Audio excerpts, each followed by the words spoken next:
Today, we deliver one of the biggest law enforcement and social and community reforms in our state's history. It's a bold $340 million plan targeting the Pokies. Today, Dom Perrottet pledging his government will make all poker machines cashless by 2028, should he win the March 25 state election. This is significant reform. Under the plan, clubs and pubs would be able to get no-interest loans, as well as $50,000 grants to buy new cashless machines. The machines allow users to set their own gambling limits on a card, which would be locked for 7 days once set.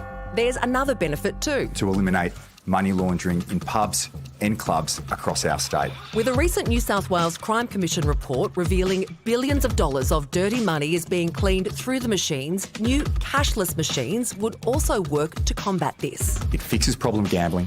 It fixes money laundering. Perrottet stressing he would work hard to ensure no jobs would be lost as New South Wales pubs and clubs pivot back to their roots. Live music and entertainment and food and beverage. We will stand side by side with pubs and clubs during this transition. With punters' overall losses rising by 11% last year, the plan has many backers. Clubs New South Wales, however, is not one of them. Clubs New South Wales is concerned about the significant costs and technical challenges associated with a mandatory cashless gaming system. Looks like Dom is doing it anyway. It will save lives, it will protect jobs and ensure that our communities across New South Wales are stronger now and into the future. And the poker machine killer himself, Dom Perrottet, joins us now. Premier, thanks for being with us. Why 5 years? If this is a life-saving policy, why can't we aim for sooner than 5 years? Well, the advice I received through significant consultation and particularly through tech experts is that 5 years is an appropriate time to get this done. We have 90,000 pokie machines here in our state, and my focus is making sure that we end money laundering, we end problem gambling, and at the same time we protect jobs. So I've tasked, as part of this reform, a transition team that will ensure by the end of this year they'll report back for this transition starting in 2024. And look, to the question, people are saying today it's too fast, some are saying too slow, so I would say it's just about right. It seems fairly generous, 5 years. What do you say to critics who suggest that New South Wales pubs and clubs making $23 million a day in profits is what's holding things up?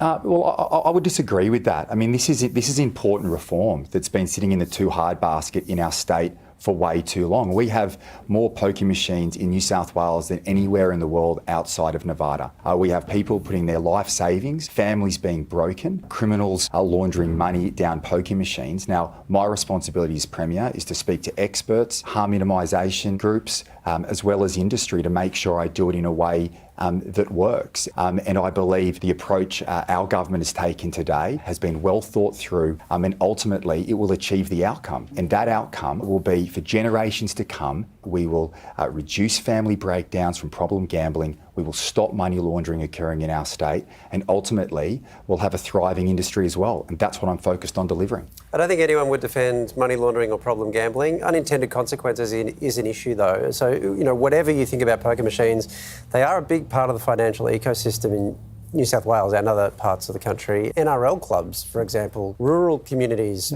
community sport, all those sorts of things. Is there a danger that you're going to wipe out through this a lot of things that actually are really important to people? No, there's not, Waleed. And that's exactly why I've taken the time through consultation and consideration to get this right. I've put significant funding on the table to provide support for small clubs and medium clubs and businesses to support the work they do in the communities.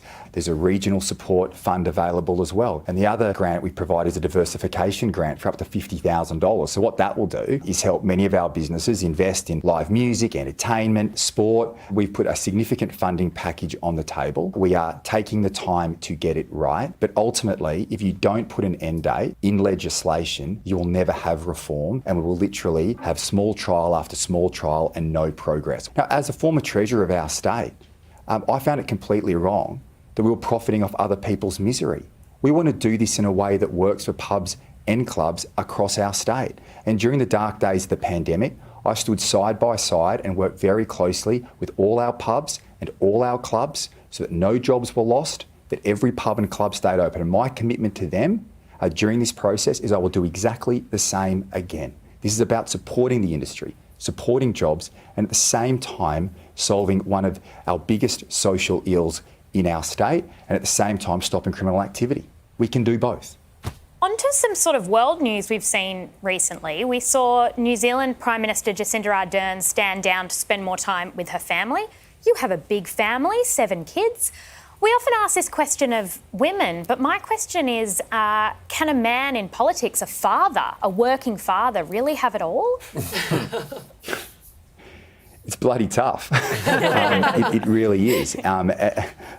But that is an unfair question to ask women, and it's an unfair question to ask men. We all make sacrifices in the jobs that we have, just like all of you do as well. I've got a very supportive family, and it's hard. It's hard on me. It's hard on my wife. It's hard on my children. But ultimately, we make the decisions. We want to give back to the community, and in politics, it's about public service. And you're not going to do these jobs forever. You do them for a short period of time, and I think that's a good thing now in politics. And I mean, it's probably fair you ask me, because when people ask women those questions, they should ask men. I just think people shouldn't ask women or men those questions. It's our choice. It's our sacrifices that we make.